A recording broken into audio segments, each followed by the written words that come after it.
অসমৰ পৰা গৈ পেলাই যিকোনো ফ্ৰেঞ্চাইজিৰ এটা টিমৰ এটা কেপ্টেইন হোৱাটো এইটো খুব ডাঙৰ নিউজ বুলি মই ভাবোঁ। আগন্তুক মেচবিলাকত যাতে সেই কেপ্টেইনশ্বিপৰ লগতে নিজৰ পাৰফৰ্মেঞ্চ ইণ্ডিভিজুৱেল পাৰফৰ্মেঞ্চৰ লগতে এতিয়া কেপ্টেইনশ্বিপৰ ৰেছপঞ্চিবিলিটি থাকিলে এইটো এটা ভাল নিউজ এটা অসম তথা নৰ্থ ইষ্টৰ কাৰণে ভাল নিউজ এটা। অসমৰ পৰা গৈ পেলাই যিকোনো ফ্ৰেঞ্চাইজিৰ এটা টিমৰ এটা কেপ্টেইন হোৱাটো এইটো খুব ডাঙৰ নিউজ বুলি মই ভাবোঁ।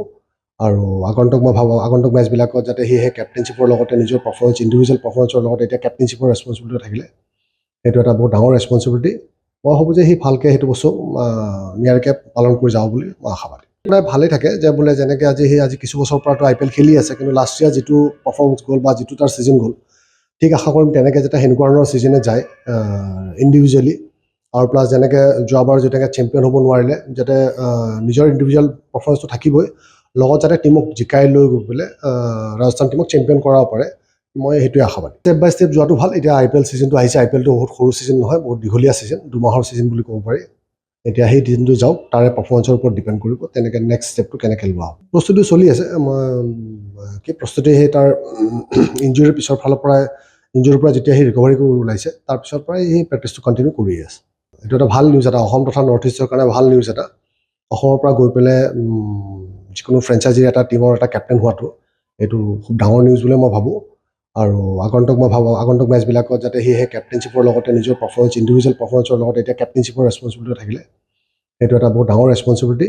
মই ভাবোঁ যে সি ভালকৈ সেইটো বস্তু নিয়াৰিকৈ পালন কৰি যাব বুলি মই আশাবাদী। প্ৰায় ভালেই থাকে যে বোলে যেনেকৈ আজি কিছু বছৰৰ পৰাতো IPL খেলি আছে, কিন্তু লাষ্ট ইয়াৰ যিটো পাৰফৰ্মেঞ্চ গ'ল বা যিটো তাৰ ছিজন গ'ল, ঠিক আশা কৰিম তেনেকৈ যাতে সেনেকুৱা ধৰণৰ ছিজনে যায় ইণ্ডিভিজুৱেলি।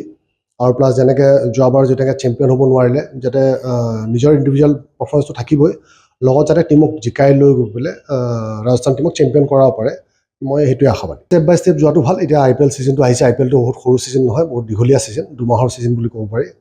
এতিয়া সেই ছিজনটো যাওক, তাৰে পাৰফৰ্মেঞ্চৰ ওপৰত ডিপেণ্ড কৰিব তেনেকৈ নেক্সট ষ্টেপটো কেনেকৈ লোৱা হ'ব। প্ৰস্তুতি চলি আছে। মই প্ৰস্তুতি সেই তাৰ ইঞ্জুৰিৰ পিছৰ ফালৰ পৰাই ইঞ্জুৰিৰ পৰা যেতিয়া সি ৰিকভাৰী কৰি ওলাইছে, তাৰপিছৰ পৰাই সেই প্ৰেক্টিছটো কণ্টিনিউ কৰি আছে।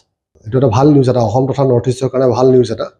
অসমৰ পৰা গৈ পেলাই যিকোনো ফ্ৰেঞ্চাইজিৰ এটা টিমৰ এটা কেপ্টেইন হোৱাটো এইটো খুব ডাঙৰ নিউজ বুলি মই ভাবোঁ। আৰু আগন্তুক মেচবিলাকত যাতে সেই কেপ্টেইনশ্বিপৰ লগতে নিজৰ পাৰফৰ্মেঞ্চ ইণ্ডিভিজুৱেল পাৰফৰ্মেঞ্চৰ লগতে এতিয়া কেপ্টেইনশ্বিপৰ ৰেছপঞ্চিবিলিটি থাকিলে সেইটো এটা বহুত ডাঙৰ ৰেছপঞ্চিবিলিটি। মই ভাবোঁ যে সি ভালকৈ সেইটো বস্তু নিয়াৰিকৈ পালন কৰি যাব বুলি মই আশাবাদী। প্ৰায় ভালেই থাকে যে বোলে যেনেকৈ আজি কিছু বছৰৰ পৰাতো IPL খেলি আছে, কিন্তু লাষ্ট ইয়াৰ যিটো পাৰফৰ্মেঞ্চ গ'ল বা যিটো তাৰ ছিজন গ'ল, ঠিক আশা কৰিম তেনেকৈ যাতে সেনেকুৱা ধৰণৰ ছিজনে যায় ইণ্ডিভিজুৱেলি। আৰু প্লাছ যেনেকৈ যোৱাবাৰ যেনেকৈ চেম্পিয়ন হ'ব নোৱাৰিলে, যাতে নিজৰ ইণ্ডিভিজুৱেল পাৰফৰ্মেঞ্চটো থাকিবই, লগত যাতে টিমক জিকাই লৈ গৈ পেলাই ৰাজস্থান টিমক চেম্পিয়ন কৰাব পাৰে, মই সেইটোৱে আশাবাদী। ষ্টেপ বাই ষ্টেপ যোৱাটো ভাল। এতিয়া IPL ছিজনটো আহিছে, IPLটো বহুত সৰু ছিজন নহয়, বহুত দীঘলীয়া ছিজন, 2 মাহৰ ছিজন বুলি ক'ব পাৰি।